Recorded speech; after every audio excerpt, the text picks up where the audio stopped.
Welcome to Drugs with Dre. This is a new series I'm starting, and this will just be I guess, a deep dive into all of the concepts that I think will be tested on in Patient Care Test 2, and it'll be a great study guide for later. All right, so to get started, one thing I did notice when looking at the study guide and things like that was it was a very big emphasis on certain categories. It wasn't necessarily comprehensive.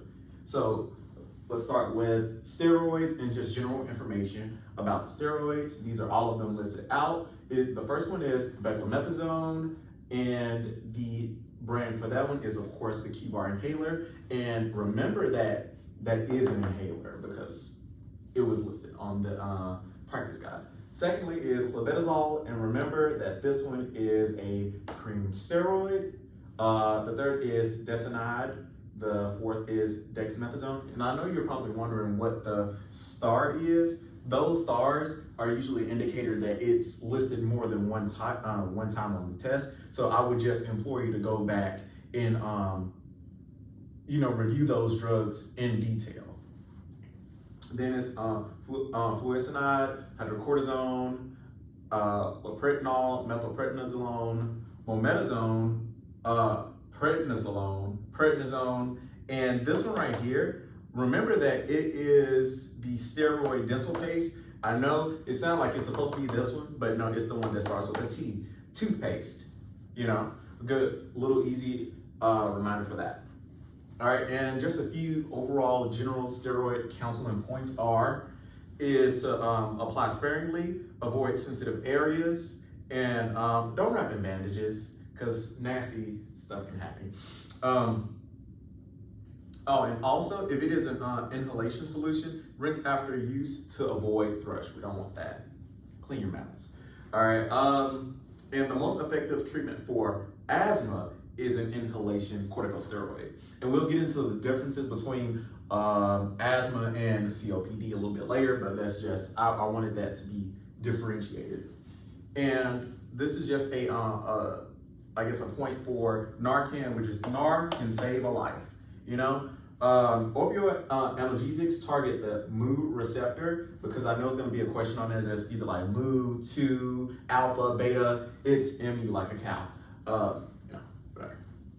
All right, and some of the risks with long-term use of steroids, corticosteroids, cream steroids, it's all essentially the same, just the way it's used. You can potentially gain weight. You can have an increased susceptibility to infections, and also you have a higher likelihood of osteoporosis. All right, so biphosphonates, what's the big deal? All right, so biphosphonates, they're really, really powerful because they have two phosphate groups in it, hence the name biphosphonates, but it does come with major downsides if used for a prolonged period. First of all, the pharmacological nature of the drug stops bone synthesis. Secondly, esophagitis can occur if the key counseling point is not adhered to, which is, you're supposed to stand for 30 to 60 minutes after taking any type of biphosphonate because, esophagitis is basically the inflammation of the throat and all of that. So just be wary of that. And also, prolonged use can lead to weak bones, femur fractures, and again, osteoporosis. And Boniva is also a biphosphonate. And with this specific medication, it has flu-like symptoms that usually disappear within 48 hours after using. Let's see. And these are just a few vitamin D facts and vitamin D counseling points. First of all, Drisdol is a vitamin D2 drug derivative. And, I know that it's vitamin D2, then it's vitamin D3, but that was one that came up a few times. Vitamin D is converted to the active form in the kidney or the liver. And also, in its active form, calcitrol, it suppresses PTH, which is an important protein. Vitamin D supplementation can lead to hyperkalemia, and we'll get into that a little bit later, but just remember that. And also, people who are on extended vitamin D supplementation, they can become dehydrated. So it's important to drink water, and that's also to prevent the vitamin D from building up in the liver and kidneys. And some of the symptoms can include nausea, vomiting, and constipation, especially if you don't drink a lot of water. All right, and so this next session right here, I called it Jordan Sparks, breathing with no air. And so, as you can guess, we're talking about anything lung-related, corticosteroid, not corticosteroids, even though some are here, and inhalers. A lot of the test has something to do with a type of inhaler, which I found kind of surprising. And the first thing I want to get into is COPD. COPD is the chronic obstructive pulmonary disease, versus over here we have asthma. Asthma, it has nothing on COPD. COPD is irreversible. The damage is done. Like the smallest part of your lungs, they're damaged. Versus asthma is more so of a reaction. This is actual damage. Remember that long-acting beta-2 agonists are typically used to treat COPD. While it's irreversible, these type of agonists are usually used to help with coping with the reduced capacity of your lungs. Some of the medications that are used with COPD are Symbicort, Enoral and Advane. Now, I do want you to remember this about the different inhalers. The Enoral does not have a spacer. The Advane is circular, so it can't have a spacer either. Now, Ventolin it has the right propellant and it can be used with a spacer, but Ventolin is not used for COPD. So I just want y'all to be aware of that. But Ventolin, remember, it's a propellant and it can be used with a spacer, not the other ones. Let's see. Spiriva is a very common medication prescribed to those with COPD, and it's a long-term inhaler. Proventil is a short-term beta-2 agonist, and it's a rescue inhaler. And again, Proventil is used for asthma. It is not used for COPD. I just want to make that distinction since I put all of the inhalers in one group. And let's see, and Symbicort, again, see, I put it twice. Remember Symbicort, COPD. That is very important. And this section right here, of course, oh my God, my heart, ouch. It refers to anything that's heart related in this section. First of all, is a medication that popped up a lot on the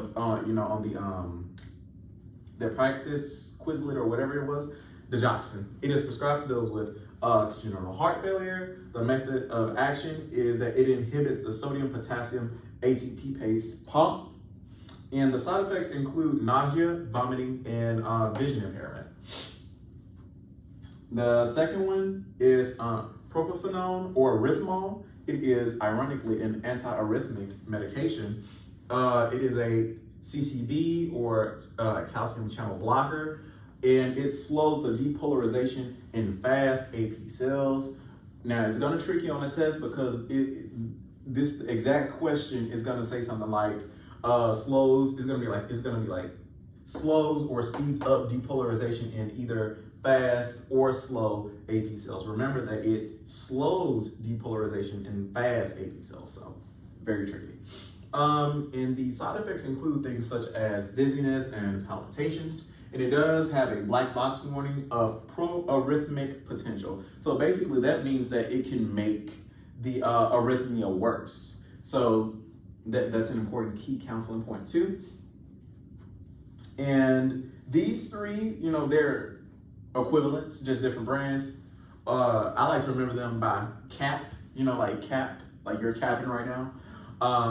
These three, they fall into a class of also antiarrhythmic class 3.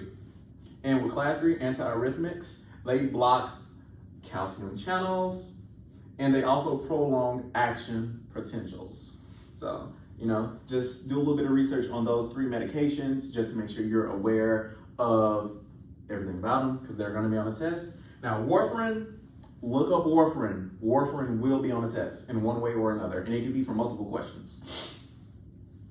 The brand for warfarin is Levinox, and it inhibits blood clot formation. And warfarin can be used with Altase. Warfarin cannot be used with Plavix or NSAIDs like aspirin or Agrinox. And also, Xarelto or rivaroxaban is used to prevent blood clots, which isn't necessarily dealing with the heart, but I did just kind of add it in that category. And so now we're getting over here. Sway no type, what's up with the hype, right? Sway may not have a type, but you know what does? Hypertension, it has a type.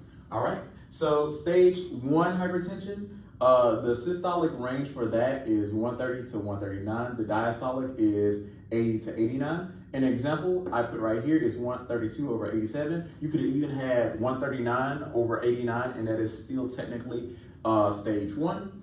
Now with stage 2, the systolic number, which is, again, the top number, is 140 or more. The diastolic is 90 or more. And the example I provided you guys was 153 over 98.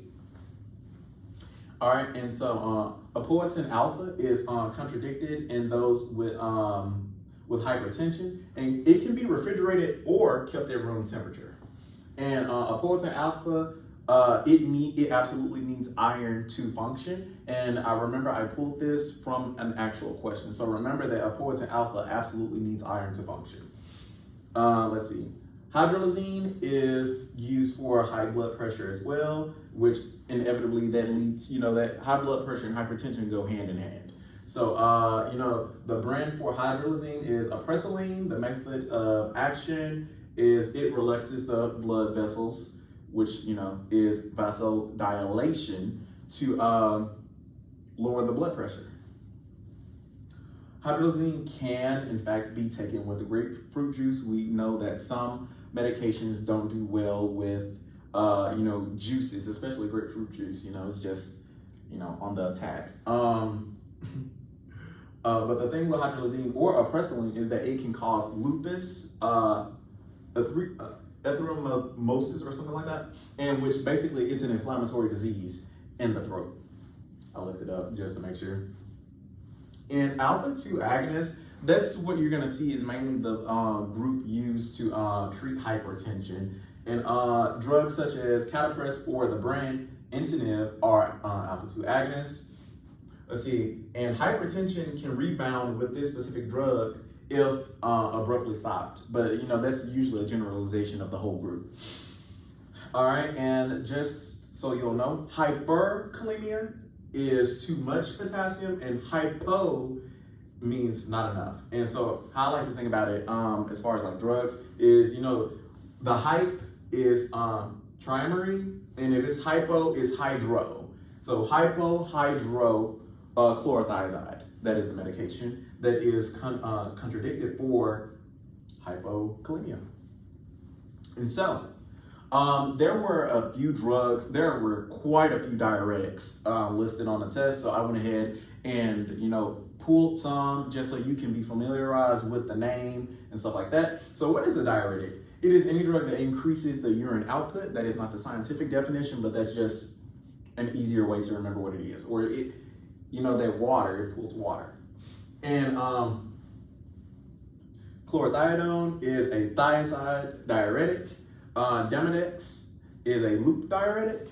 Spironolactone is a potassium-sparing diuretic, and thiolatone is just a regular diuretic. So I would just implore you guys to do a little bit of extra research on that. Now I gotta kind of switch the camera to get over here to these random drug facts and just some different explanations that I couldn't really put into its own group. So give me 1 second.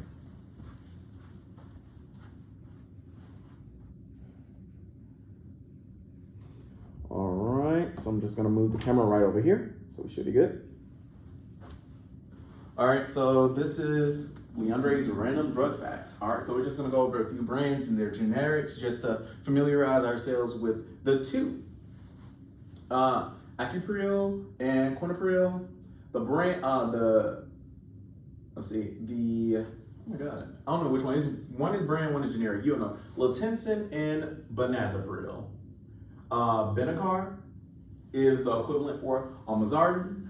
Vasotac is the equivalent for enalapril. Zaloprim is the equivalent for allopurinol. Avista is the equivalent for raloxifene. And now we're just going over a few key drugs in their method of action. Vasotec, it is an ACE inhibitor. Plendil is a calcium channel blocker. Raloxifene is a SERM, which when I hear SERM, just know that it's talking about estrogen, you know, so yeah. In which selective estrogen modifiers usually are indicated for people who are postmenopausal and to reduce, to kind of help with hormone balances so that they won't get cancer. Let's see, Zaloprim is anti-gout. Digoxin is indicated for cardiac glycoside. Losartan is an angiotensin receptor modulator. Cardizem is a calcium channel blocker. Lopressor is a beta blocker, and amlodipine is a dihydropyridine calcium channel blocker. And now, I guess more over here. Humira, and its generic is a TNF alpha inhibitor. Let's see, Trexol or Rumitrex is an anti-metabolite. Antivert or meclizine is an H1 antagonist. Imipramide is an immune response modulator. And now, I know you're probably looking at this section right here like, what is this?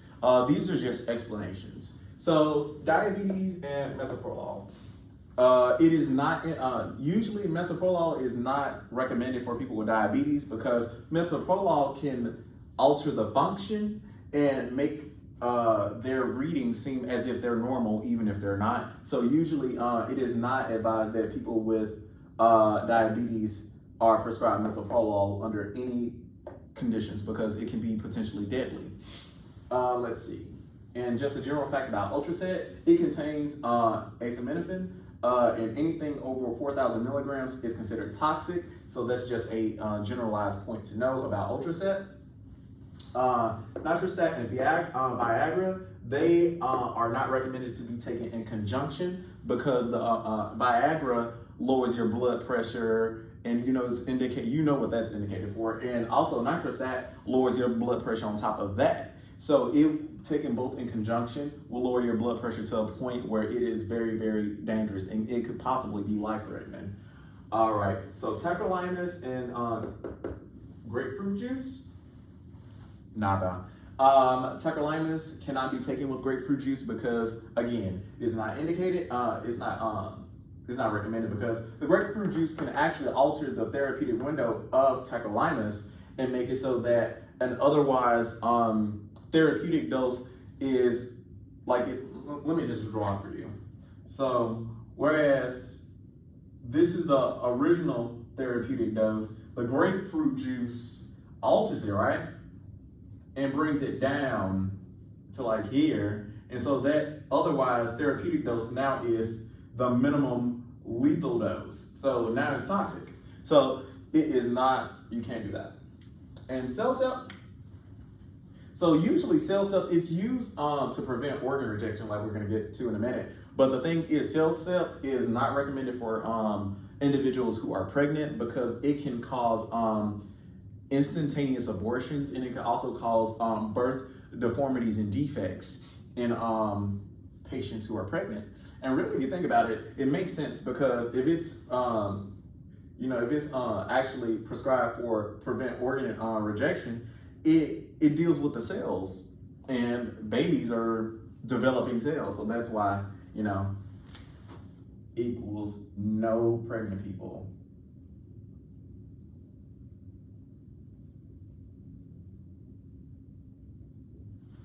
All right, and now just to go ahead and wrap things up, this is drugs with their intended use.